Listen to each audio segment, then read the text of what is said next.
Več glav, več ve.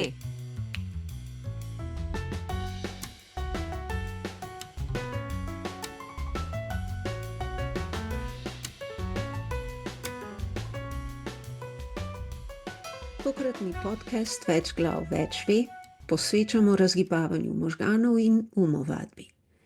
Ker je tema široka in ker želimo z vami deliti tudi prvi pogovor z gostom, bo umovadbeni podcast objavljen v 2 delih. Danes ob koncu aprila predstavljamo posnetek pogovora s človekom s črkami, ustvarjalcem in jezikovnim gurmanom Boštjanom Gorencem Pižamo, ki je z nami spregovoril o svojem ustvarjalnem delu, jeziku, humorju, o trenutnih projektih, ki ga angažirajo, in nam priporočil nekaj zanimivih knjig v branje. Čez nekaj dni pa bo sledila še epizoda posvečena znanstvenim spoznanjem o umovadbi oziroma kognitivnem treningu in učinkih, ki jih imata učenje in urjenje veščin na odpornost možganov na starostno ali bolezensko usihanje. V epizodi bomo predstavili pojem kognitivna rezerva in nekaj zanimivih novic iz možganoslovja. Vabimo vas torej, da nam prisluhnete kar 2-krat v nekaj dneh. Najprej pa je tu klepet z gostom.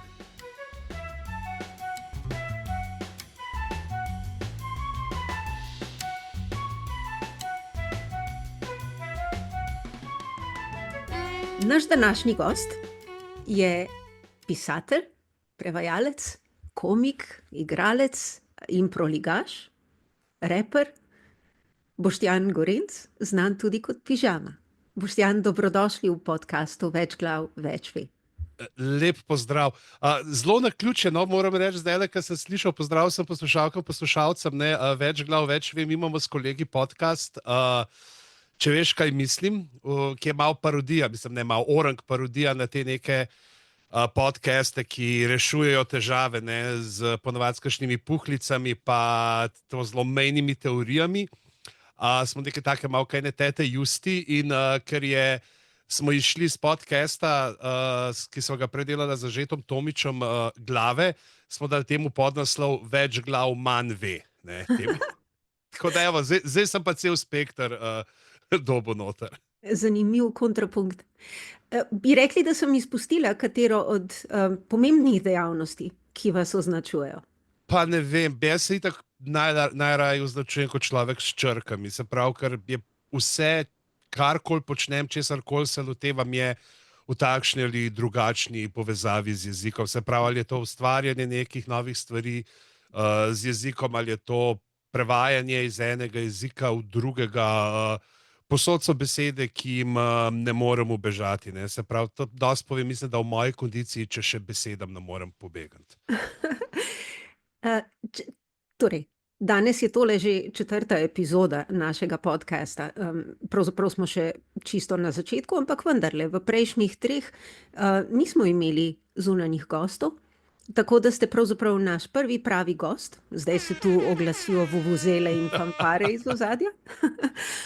Ampak prav je tako, zato ker ste bili pravzaprav z nami že ob samem začetku projekta Zdrav duh v zdravi glavi, ko smo 6 let nazaj oblikovali tudi spletišče zdravaglava.si, sta skupaj z profesorjem Kuzmanom, matematikom in komikom, posnela 5 duhovito predstavljenih nasvetov za zdravo glavo, ki smo jih vkomponirali v spletišče in tisti najbolj zagreti obiskovalci lahko najdejo pravzaprav vaše posnetke na vseh podstraneh spletišča in jih toplo vabim, da jih poiščejo, ker smo jih tako uspešno skrili. Če jih bodo našli, bodo nagrajeni z smehom, poleg uporabnih nasvetov. Torej, dejansko tako, kot ste rekli, današnja epizoda je posvečena umovadbi in ker ste človek s črkami, smo vas povabili zato, da se malo pogovorimo o tem, kako orodjarno, torej prožen in bogato domišljijo ohranjate v dobri kondiciji z vsem, kar pravzaprav počnete. Ja, to je pravzaprav, mislim, da neko to brskanje po besedah stalno raziskovanje jezika, stalno nekako lov za besedami, ki jih še ne poznam, za pomeni, ki jih mogoče ne vemo. Ravno včeraj, ko sem brskal po Franu za besedami, ki se končajo na C, ker sem potreboval nekaj za logopedske lahkonočnice, pravljice, ki jih trenutno pišem, sem ugotovil, recimo, da škrlec, priimek mojega prijatelja in soigralca Nika, da je neka starinska oziroma narečna beseda za škrjanca. Tako da, zdaj, če boste kdaj Nika imeli tle, v gosteh, ga lahko predstavite kot nek škerjanec. Ja, zdi se mi, da kadar berem vaša besedila, kadar vas poslušam, dejansko delujete kot nekdo, ki uživa v igri besed. Ja, ker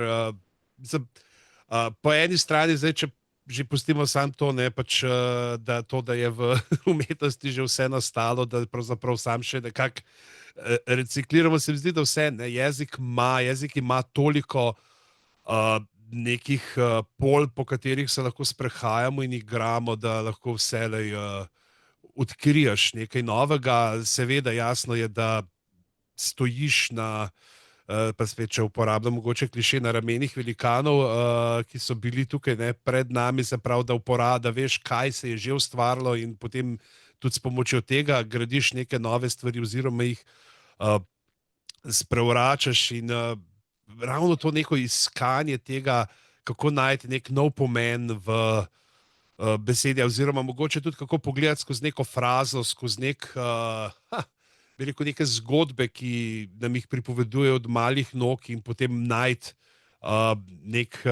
predvsem pač zaradi humorja, čist nasproten pomen, mogoče tudi zaradi počrki neke stroge logike, ki jo jemlješ, to ko sem delal v slovenskih klasikih, ena zvezdico za spanko, ne bilo pač, kaj se zgodi, ko pride zvezda toliko blizu Zemlje, pač katastrofa, fizikalno gledano, drugega ne more biti, pač za pravljico bolj slabo, ampak logika se pa smeji na vrhu hriba in si misli, kako sem vas ugnala v kozji rog. Ja, in stalno iskanje, tudi zdaj vem, ker smo bili na tem dogodku pred časom, kjer smo omenjali tudi, da za vadbo, recimo tudi za prožnost možganov, potem, ko se staraš, konec koncev, jaz sem na nek način že starejši občan, lahko... Previdno, Boštjan. Ja. Zase pravim.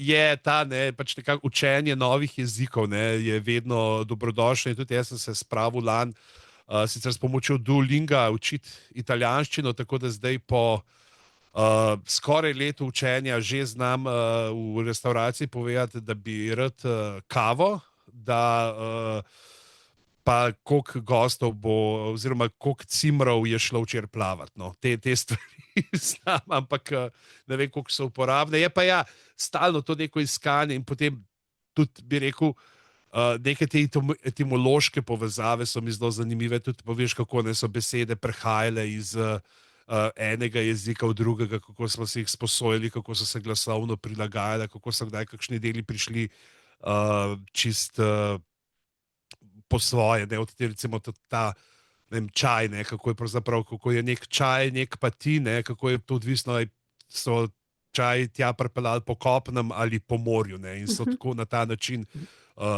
prevzeli besedo zanj. V koliko jezikih ste doma? Doma sem, tako da si res lahko rečem, v slovenščini, v angleščini tudi zelo, zelo domač. Mogoče tle mi mečko ravno na trenutke se pozna, da pravzaprav prevajam ne večino, ampak striktno iz angleščine v slovenščino, da se mi ni treba toliko ubadati potem z razmišljanjem v nasprotju smer, ampak angleščine tudi potem so pa tukaj še pač nemščina, pa te jeziki bivše države, ki jih mečkam znam ločati, ne pa čist povsem, tako da sem povsem sposoben storiti kakšen faux pas v kakšni govorni situaciji, pa tudi res, kot sem nekoč naredil šalo, da pač mi Slovenci, ki pridemo kamorkoli, prostore bivše Juga, predvsem na morje, na Hrvaško, govorimo tako, da imamo na 10 besed so 3 hrvaške, 2 srbski, pa 5 slovenskih z napačnim naglasom. Ne? Pač malo naglas obrneš in upaš, da boš dobil tisto, kar si prosil in ne kaj diametralno nasprotnega. Ne? Ker tlele, kljub temu, kolikor so si jeziku podobni, je toliko enih lažnih prijateljev noter, da je prav veselje. Se strinjam. Iz zornega kota umovadbe, o kateri se pogovarjamo, kaj vam pravzaprav predstavlja večji izziv in tudi kaj vam daje morda več zadoščenja, če je sploh možno izbrati med svojimi otroci najljubšega, recimo branje in prevajanje ali lastno kreativno pisanje? Oboje je zelo, zelo luštno, predvsem prevajanje tudi zaradi tega, ker imam možnost delati z zelo bogatimi besedili, s prevodi, kjer ne gre zgolj za golo, bi rekel, prevajanje nekih navodil, ali kakšnih zakonov, kjer moraš biti zelo, zelo strikten, ampak za umetnostna besedila, kjer je treba vselej gledati potem še celotno kulturno polje, ki obdaja tako izvirni tekst, kot tudi jezik, v katerega ga prevajaš. Tako recimo, ko prevajam za otroke dela Davea Pilkija, tukaj je bilo že tako, da ko sem začel s Kapitanom Gatnikom pred skoraj 25 leti že, je takratni urednik Andrej Ilc, zdaj Alenka Veler ureja te knjige, dejal, da pač si želijo popolnega prenosa v neko to naše jezikovno okolje, čisto zaradi tega, ker so to knjige namenjene zgodnjim bralcem, 8, 9, 10-letnikom, ki seveda nimajo dovolj širokega kulturnega predznanja, da bi lahko razbrali šale, ki se nanašajo na ta ameriški popkulturni prostor, tako da sem tako od samega začetka imel proste roke pri predstavljanju nekih popkulturnih referenc v naše okolje, tako da Weird Al Yanković, vem, da v enem primeru je postal zmelkav nekje Slon in sadež, ker je bilo tako bolj primerno kontekstu, tako kot tudi zdaj recimo v teh knjigah o Pasjem možu, kjer se dostikrat, sploh v zadnjih knjigah, posluži nekih znanih otroških pesmi in jih potem malce prebesedi, da so ali služijo kot opis nekih dejanj ali oziroma čisto kot neko rahlo skatološko otroško zabavo. In jasno, ko imaš ti tam pesem o nekem drevesu, ki gre zato, ker ga paglavci s telekinetičnimi močmi peljajo na nek pohod po mestu uničevalni, in ima on tam spremenjenega Frosty the Snowmana, ki ga pri nas žal ne poznamo, pač si ne morem zanašati na to. In potem, ko sem tuhtal, kaj bi bilo, tukaj Huda mravljica je en tak falot, ki hodi okoli, razbija tudi, in je tako zelo primerno bilo besedilo, da sem ga preuredil za to. Se pravi, tukaj je zelo, zelo veliko kreativnosti.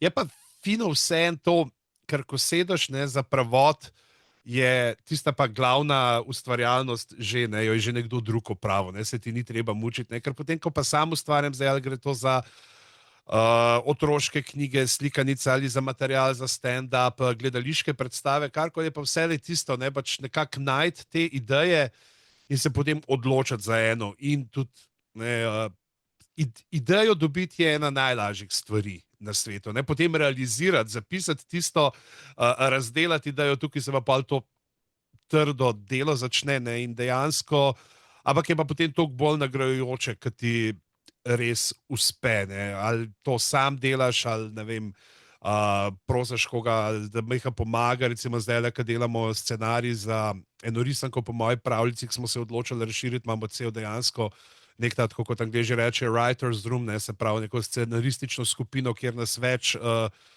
ljudi tuhta skupaj, kaj bi se dal narediti, in je sploh se mi zdi, da zelo pri nas sploh, kar se tudi komedije tiče, pa se imamo neke določene ustvarjalne pare, kot sta recimo Igor Bračič pa Jure Karas, kot Slon in sadež, ampak so večinoma vsem bolj vidni kot neki, bi rekel, osamelci, samostojni.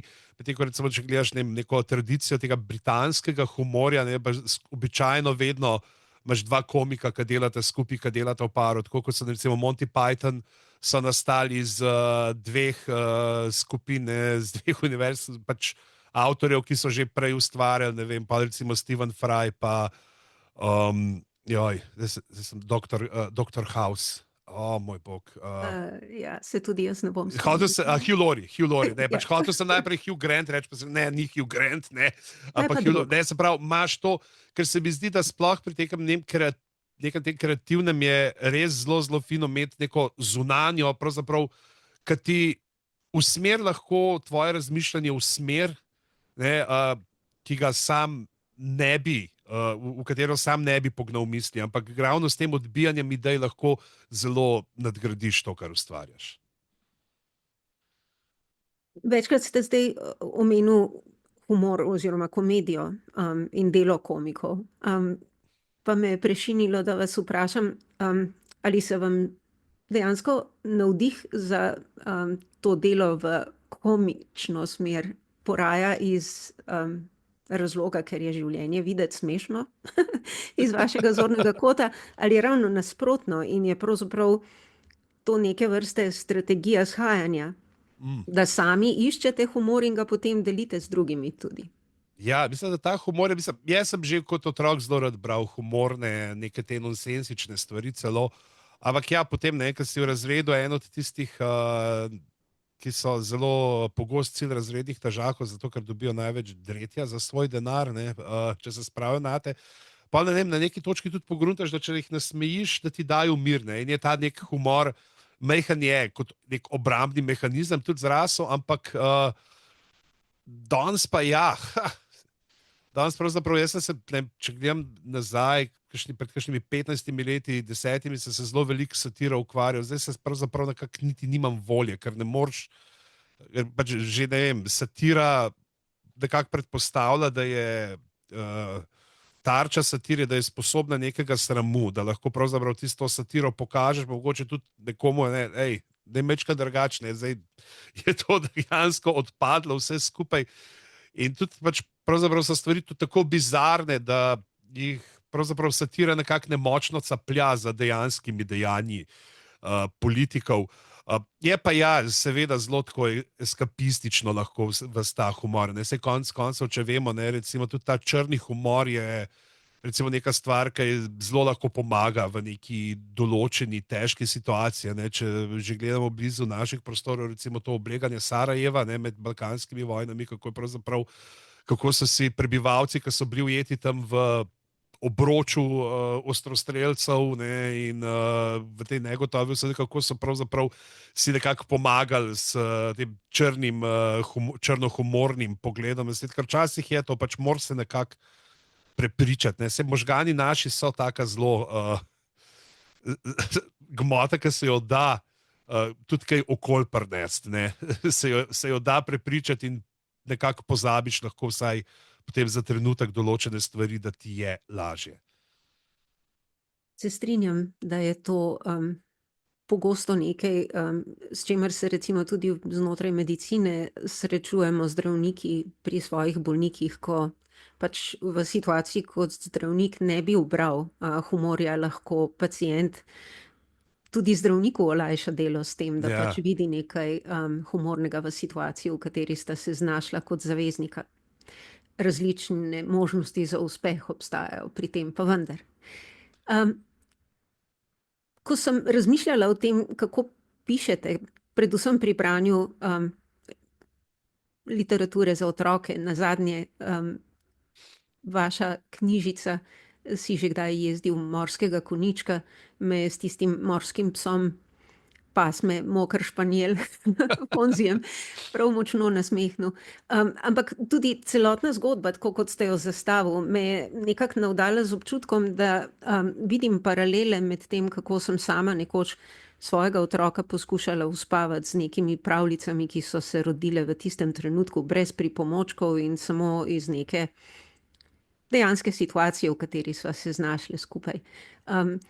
Je to način, kako nastajajo te vaše zgodbe, ki so zelo nenavadne in postavljene tudi v zanimiva okolja?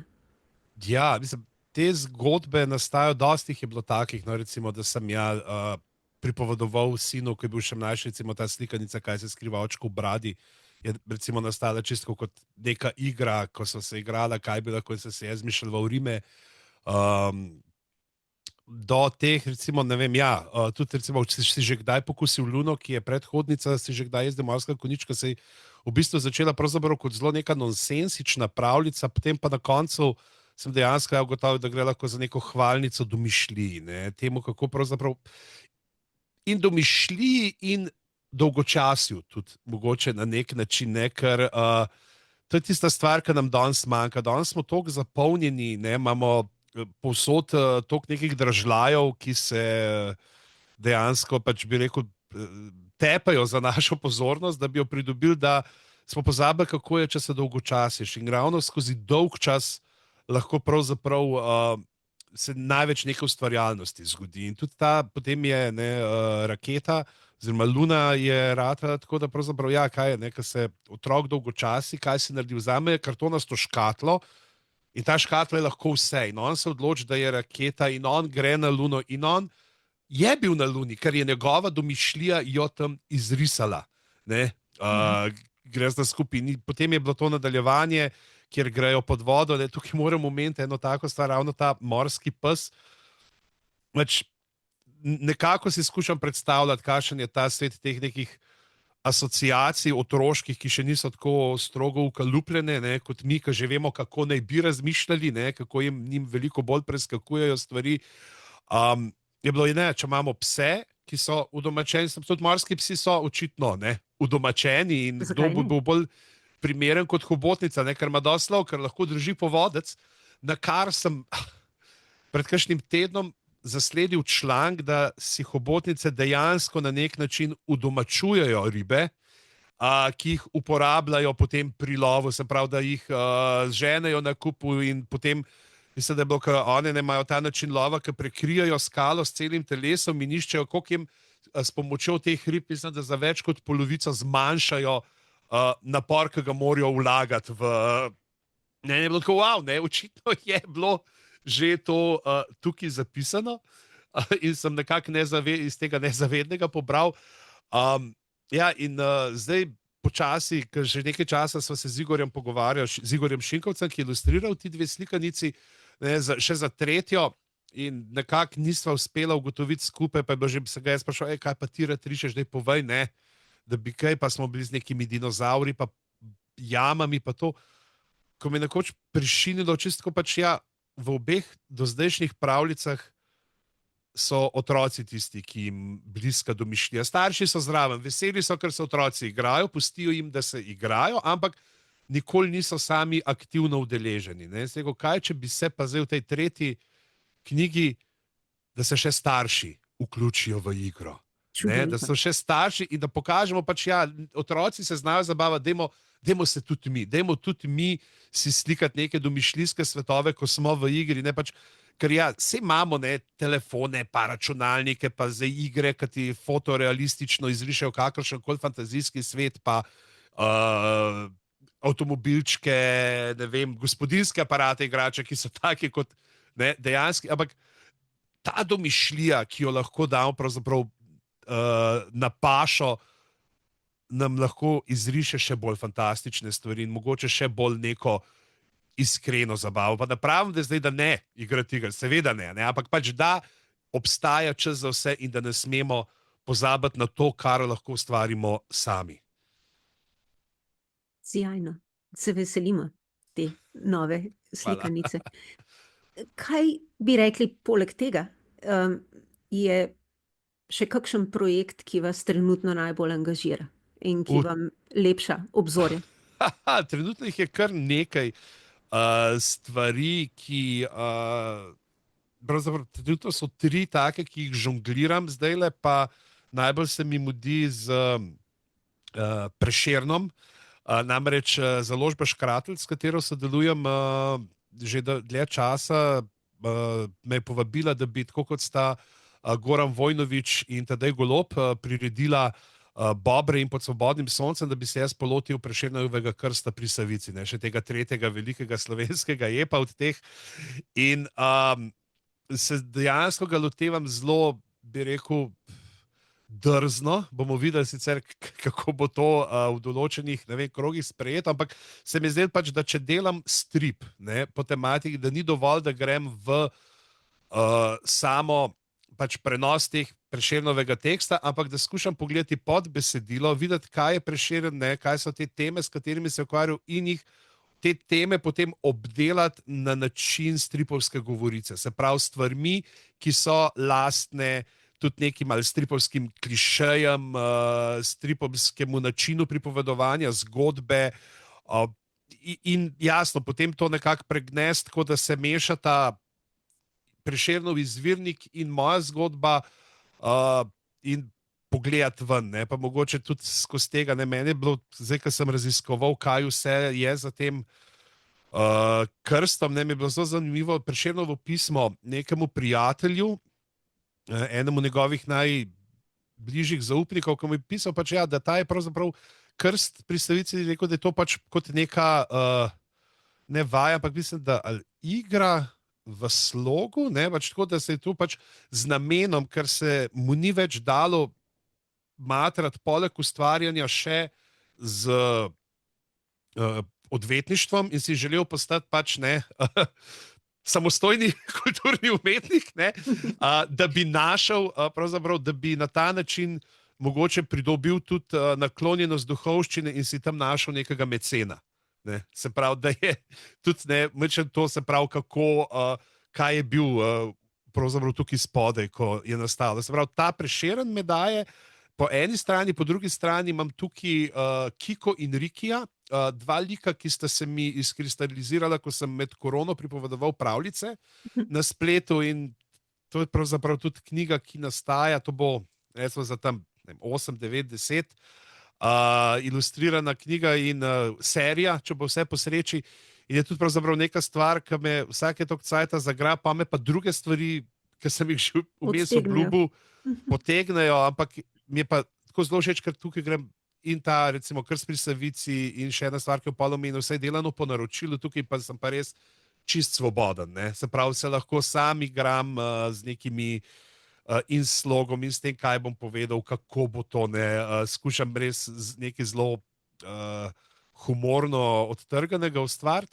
To, tretja stvar je pa še gledališki tekst, je pa predstava, me pa Marko Bratuš iz Nove Gorice, iz Slovenskega narodnega gledališča tam povabil, da bi napisal, da bi se lotil Kekca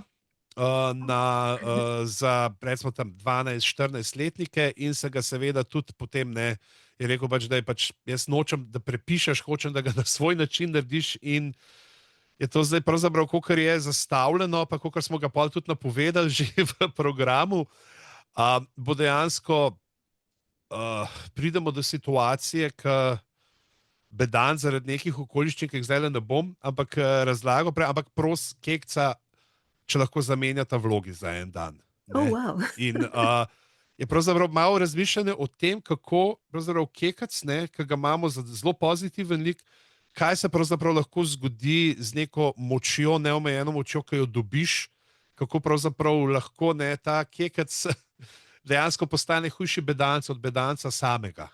Ne? Se pravi, kako nas, da moramo o tem, ker se mi zdi, da to je nekaj tega, kar nas danes zelo obdaja, pa mislim, da se tudi mladi srečujejo s tem, pač, kdo je na pozicijah moči, kaj počnejo, a ne, da tudi pravzaprav, ko se ti znajdeš, lahko misliš, da si čisto v redu oseba, ampak ti pridejo v glavo, ne, te stvari. In se pravi, tukaj iskati, pa potem se pravzaprav tudi vsem likom najdeti neke vzporednice z stvarmi, ki jih mi danes spremljamo, ali iz medijev, iz interneta, smo obkroženi z njimi. Tako da bo vsa zgodba je tako ujeta nekje med zdaj in takrat. Ne, in se zdi tudi tako, no, pravzaprav, da otroci, kakor gledam zdaj tudi te neke pa risanke, ki jih moj sin gleda, pa jih je gledal, se zdi, da so zelo, zelo ratali, bi rekel, medijsko so predvsej bolj pismeni, kot smo bili mi, zaradi tega, ker imajo pač toliko nekih različnih stvari na voljo in znajo prepoznavati določene stvari, kot so metatekstualnost, kot prebijanje četrte stene, neke navezave, preigravanje z različnimi žanri, recimo, je veliko več teh nekih stvari, ki so tudi zelo kakovostno narejene in s katerimi potem si tudi sami širijo neko to obzorje dojemanja in smo lahko nekako veliko bolj tudi drzni, ko ustvarjamo. No, se meni je tudi pravzaprav to pri ustvarjanju, pa sem že dobil tudi recimo za te reformatorje